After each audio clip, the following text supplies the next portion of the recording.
G'day guys, welcome back to my garage where I'm doing the MG rebuild.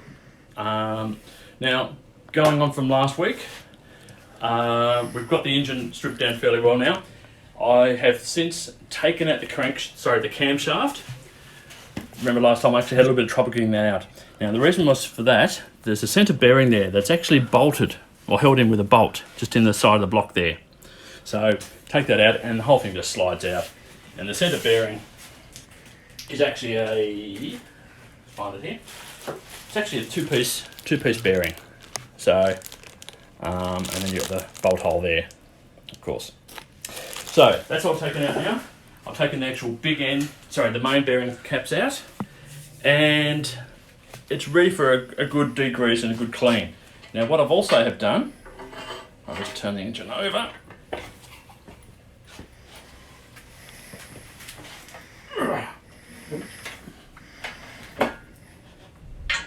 So you can see there, wash plugs, or core plugs, freeze plugs, whatever you want to call them.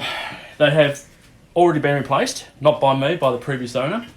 So all I've done is just clean all the paint off them, and I'm actually going to put a bead of JB weld around each one of those, just to make sure they're sealed and they don't pop out under pressure. Now also, since last week, I've actually gone along and chamfered each one of these bolt holes along the top there. Now the reason for that is, and I'll just draw a diagram.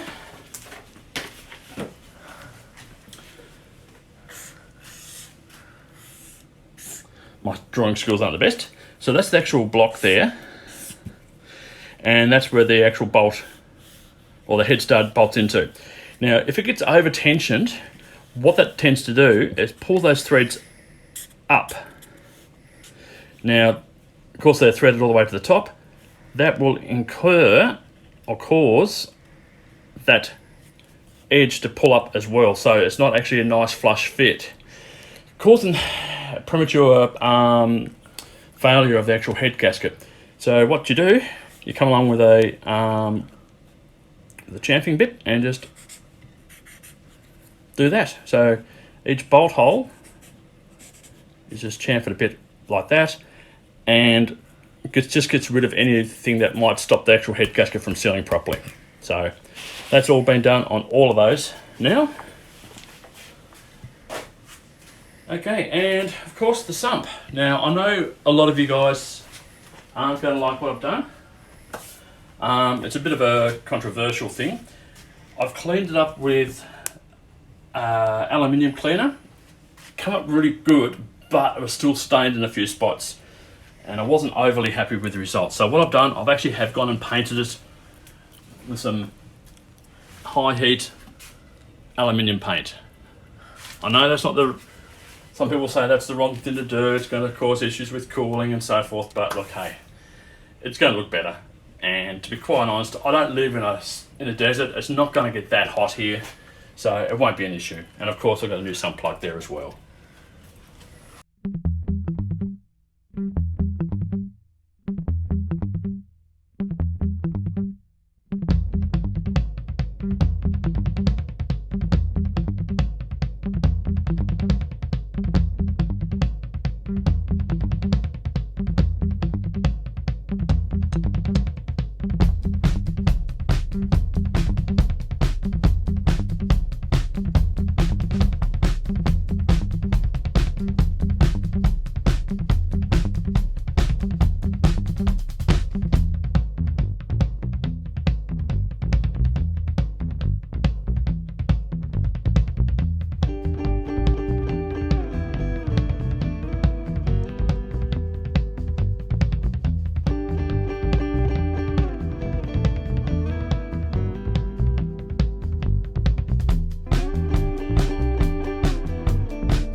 Okay, now as you can see, I've given a good degrease inside. Just clean up all the residue of the old oil, and then I just coated it with WD-40 just to stop it from going rusty until I actually have the oil back in there and after the rebuild. So what I'm going to do now is go along with these wash plugs or core plugs and put in some JB Weld to stop them from popping out later on. Okay, so hopefully you can see that on the frame. I've got equal parts of the JB Weld, just got to be mixed together. Now, this is an old trick from when I build radio control planes. I use post-it notes as my mixing plate. So when you finish with it, you just tear one off and throw it away. You're not forever looking for a bit of cardboard or a bit of plastic to actually mix it up on. So it's similar to the when you're mixing Bondo. You use those special mixing papers. It can get a little bit difficult sometimes,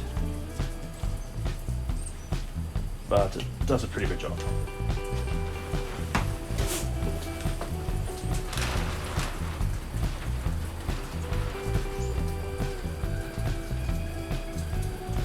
It's a little bit messy, but it won't matter because it's all going to be painted.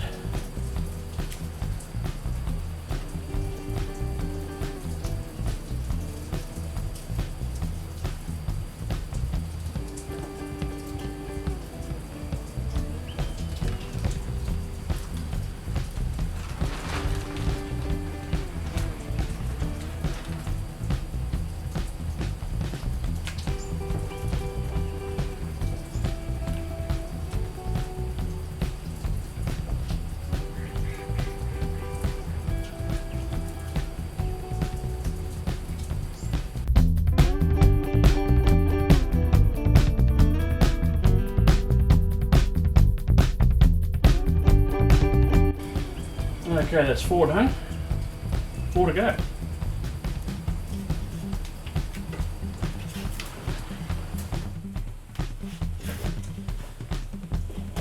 don't forget to do the one at the back, possibly the most important one, because you can't do it without taking the engine out.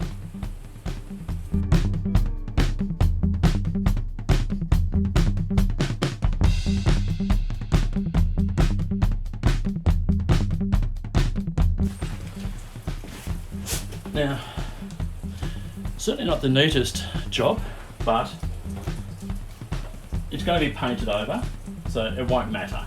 It's not the end of the world that it's looking a little bit shabby. It's like I said, it's going to be all painted, so you won't see it.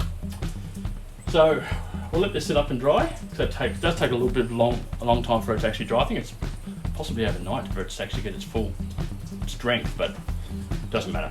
We're not doing anything to it later for a while anyway. So let's move on to the head.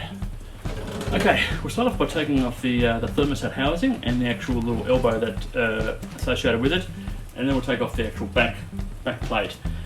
Now, in later models, the actual plate at the back can actually be used for the actual heater tap, I believe. I have seen a few people use it that way. I don't know if it's original or not, but that's how they do it, and with good success.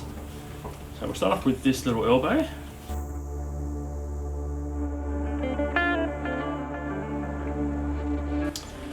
Next, the thermostat housing itself.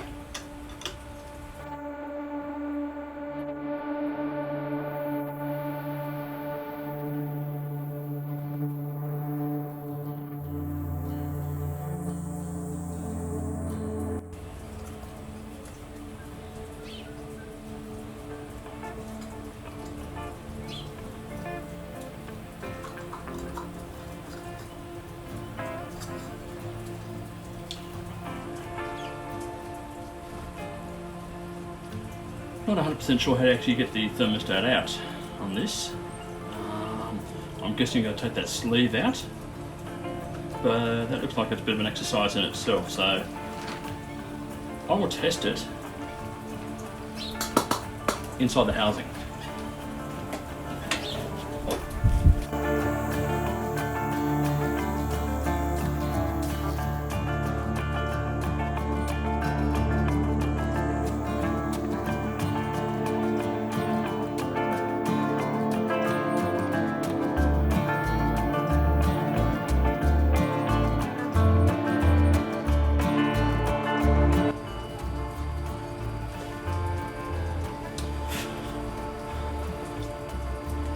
Now you can see the quite a bit of corrosion around the bottom of that. I'm not sure whether it's salvageable, whether I put a bit of JB Weld on it or not. Not sure. I'll clean it up and see what it comes up like, but give me your thoughts. What would you do? Would you replace it? Or will the gasket take it up?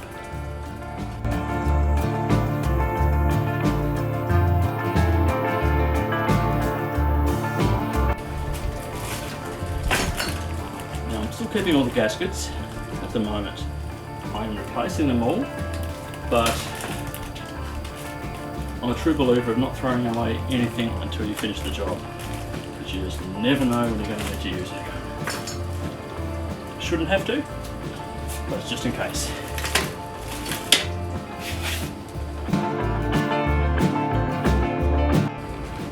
Now I did replace this gasket some time ago, just when I first looked at the engine, because when I pulled it apart it just fell apart, the gasket, hence why I'm replacing all the gaskets. So, it looks a bit strange, because it's one I just made up myself. You can see there she's got quite a bit of corrosion on it, and to be quite honest, it's possibly a good thing that the gasket, it might be that I've made a full gasket on it. I don't know if that's going to restrict the water flow in there at all, or whether I might actually have to cut it out.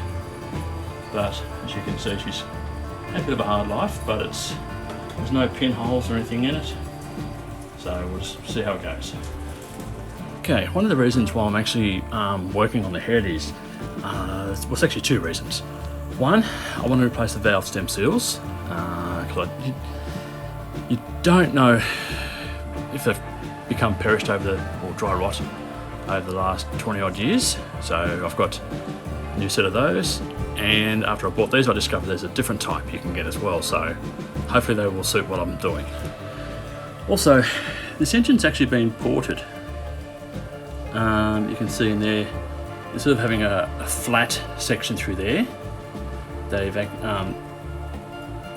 filed it down, ground it down, and it's more of a rounded V. So the actual air will flow more evenly instead of being hit like a brick wall like there. So what I'm wanting to do is, if you can look in there, you can see a little bit of rust around the chambers.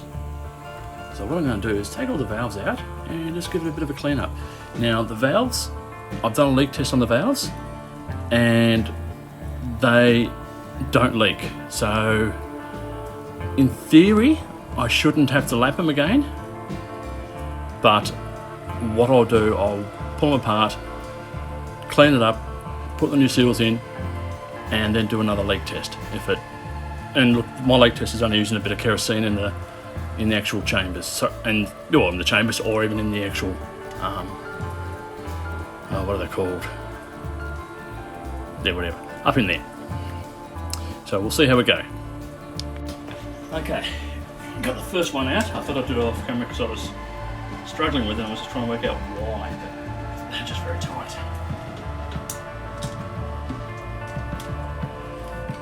You're going to watch my office worker muscles in action here, or lack of.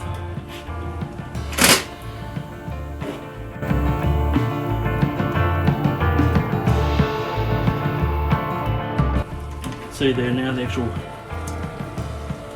valve collets, I think they're called, are loose.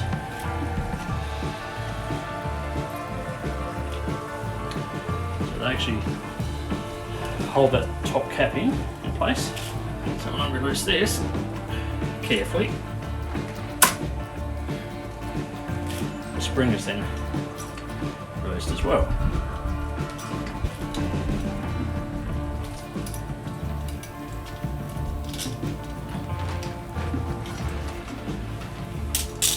So, you got the top there, the outer spring, the inner spring,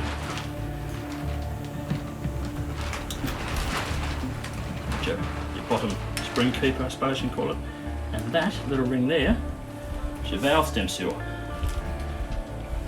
Now, don't think it's been replaced, it looks of it. So,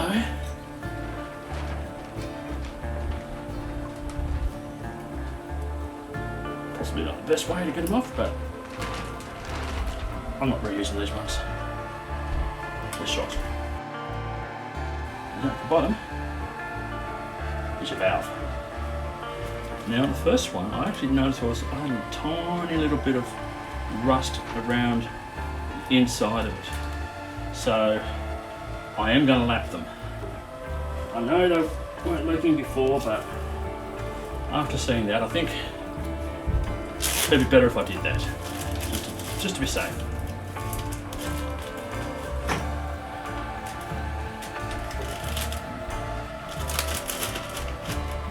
I'm keeping all the parts separate, or each valve lot separate.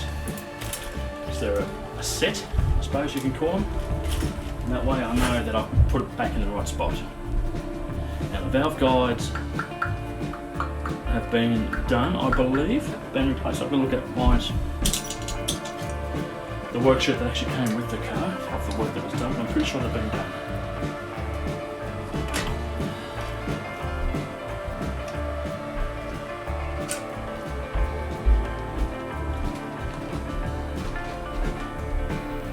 So I'll just do one more, then I'll cut to the end.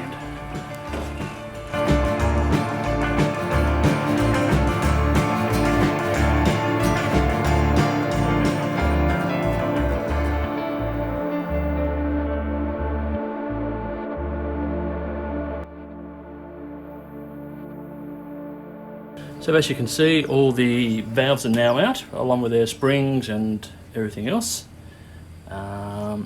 I did discover a little bit of rust, on one of the inlet valves. I'm not sure what that's going to really mean, but other than I need to actually give it a good clean up. But you can see inside there's some bit of rust, generally on the exhaust ones. So anyway, I'll clean those up, and I reckon I'll reseat those valves again. Guys, that's a wrap for today's video. So as you can see, all the valves are now out. That's all done. The head's all been sealed up for the wash plugs, and that's all I'm doing for today. So I've run out of time. So don't forget to, if you like these videos, to like and subscribe. Also put a comment in there as well. And don't forget to put the notification button on as well. So until next time, see you later.